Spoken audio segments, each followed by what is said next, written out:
Hello family. तो आज हम इस पार्ट में कवर करने वाले हैं एक्सरसाइज 1.1 के एनसीईआरटी क्वेश्चंस। ठीक है।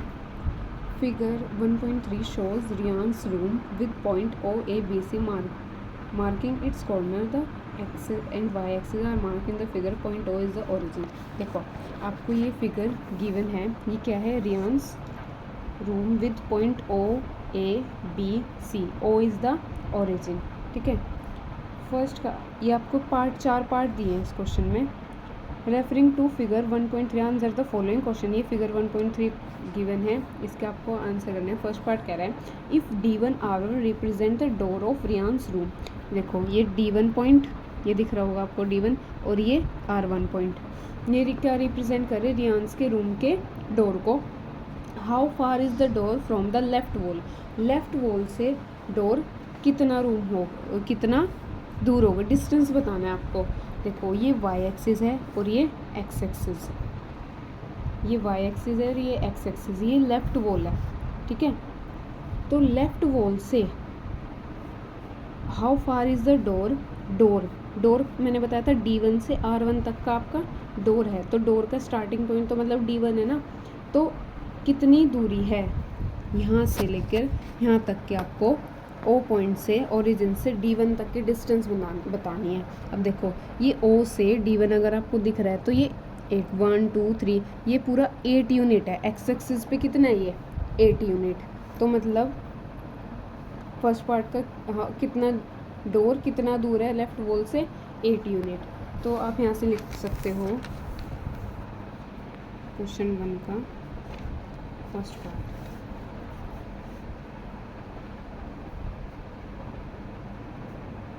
Distance of the door from left wall is 8 unit. ठीक है, इतना समझ आया आपको? यहाँ से यहाँ तक का डिस्टेंस आपको बनाता है। देन क्या कह रहा है? How far is the door from the x axis, कि डोर कितनी दूर है एक्स एक्सिस से। अब जो डोर है वो तो एक्स एक्सिस पर ही लाई कर रहा है ना। देखो, ये एक्स एक्सिस है आपकी, और डोर हमने पढ़ा D1 R1, ये कहाँ पे पॉइंट लाई कर रहे हैं? एक्स एक्सिस पर। तो डोर तो इससे दूर हो ही नहीं सकता।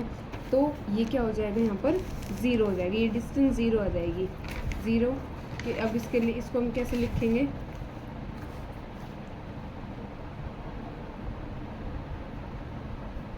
The door segment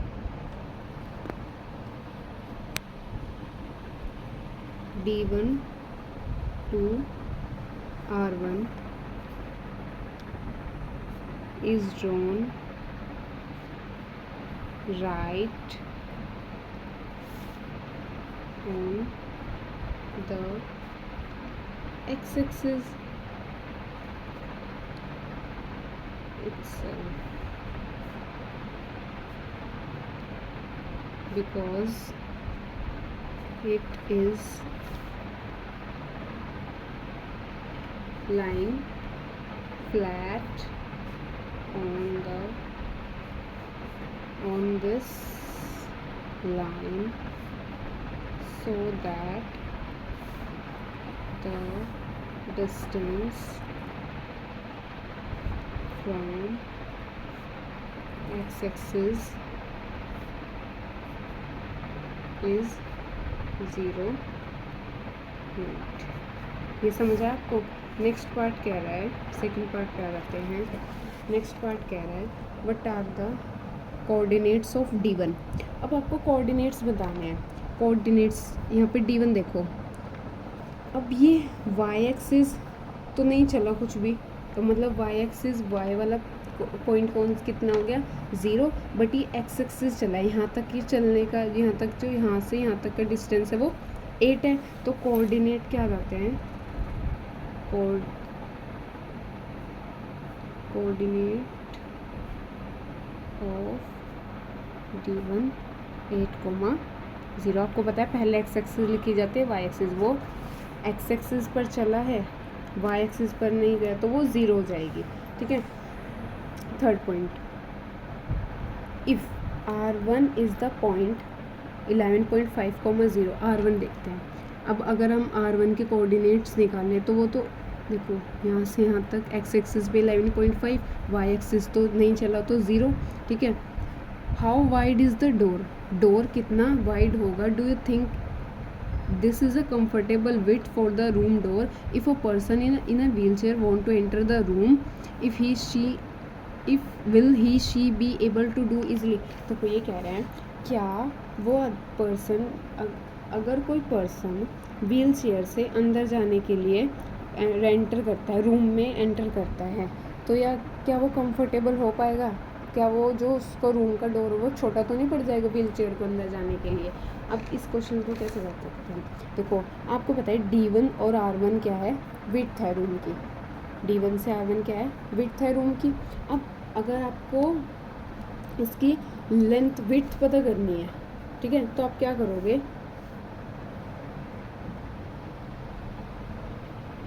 width of a room, आप ये माइनस दिस कर सकते हो, 11.5 माइनस 8, ये आ गया आपका विड्थ, आ गया आपके पास 3.5 यूनिट, ठीक है। और जो approx wheel chair length, wheel chair की जो विड्थ होती है वो 2.5 या 3 अप्रोक्स होती है, 2.5 मान लेते हैं, ठीक है। वो कितनी होती है, 2.5 विड्थ। अब वो पूछ रहा है क्वेश्चन में कि जो व्हील चेयर है वो अंदर करवाएगी रूम एंटर, तो आपके पास आपको व्हील चेयर की लेंथ पता होनी चाहिए, डोर की लेंथ पता नहीं होनी चाहिए।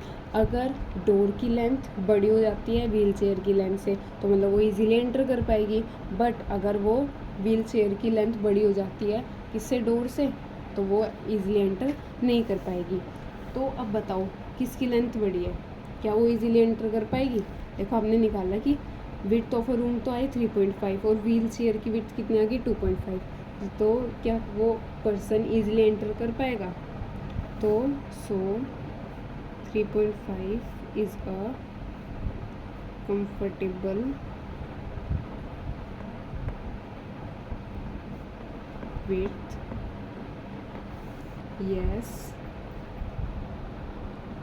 a person in a wheelchair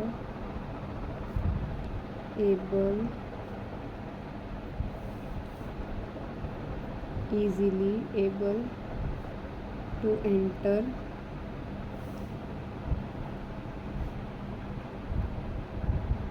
the room, ठीक है। फिर नेक्स्ट पार्ट पे आते हैं, लास्ट पार्ट है फोर्थ पार्ट कह रहा है इफ़ B1 के ढूंढते हैं कहाँ पे, ये रहा B1 के कोऑर्डिनेट दे रखे हैं तो 0,1.5, 0 इसलिए 0 एक्स एक्सिस पर क्यों है, क्योंकि वो 0 तो यहाँ पर कुछ डिस्टेंस नहीं चला, पर यहाँ पे वो वाई एक्सिस की बात कर रहा है, तो ये आगे 1.5, ठीक है। एंड B2 ये है 0,4, represent the end of the bathroom, ये एंड है बाथरूम के, मतलब बाथरूम की लेंथ यहाँ से लेकर यहाँ तक है। Is the bathroom door narrower और wider than the room door, हमें कंपेयर करना है किससे, रूम डोर से, कि जो बाथरूम का डोर है वो रूम डोर से छोटा है या बड़ा है, ठीक है। अब आपको पता है आपने भी पहले पार्ट में आपने इसकी रूम डोर की लेंथ निकाली थी, आपको पता है D1 से R1 तक था, तो आपने यहाँ पे निकाला था 11.5 माइनस 8 3.5। आपको पता है कि जो विड्थ है, width of room door is 3.5 unit. अब आपको क्या करना पड़ेगा, अब आपको किससे कंपेयर करना है, B1 B2 कोऑर्डिनेट से, मतलब बाथरूम के उससे लेंथ से। अब देखो अगर आप B2 माइनस B1 कर देते हैं, अगर हम B2 माइनस B1 कर देते हैं तो हमें पता लग जाएगा कि कितनी इसकी बाथरूम की डोर की लेंथ है। तो हम इसको कैसे लिख सकते हैं, width of bathroom 11.5 minus 4 minus 1.5, तो ये आ गया आपकी 2.5 यूनिट। अब आप बताओ किसकी लेंथ बड़ी है? रूम की लेंथ बड़ी है, तो हम लिख सकते हैं bathroom door is narrower than the room door। Hope so आपको ये सभी पार्ट्स क्लियर होंगे। अगर आपको कोई डाउट आता है आप दोबारा भी मेरे से पूछ सकते हैं। अब नेक्स्ट पार्ट में हम कवर करेंगे एक्सरसाइज 1.2 के NCERT क्वेश्चंस। नेक्स्ट पार्ट में मिलते हैं। Bye bye.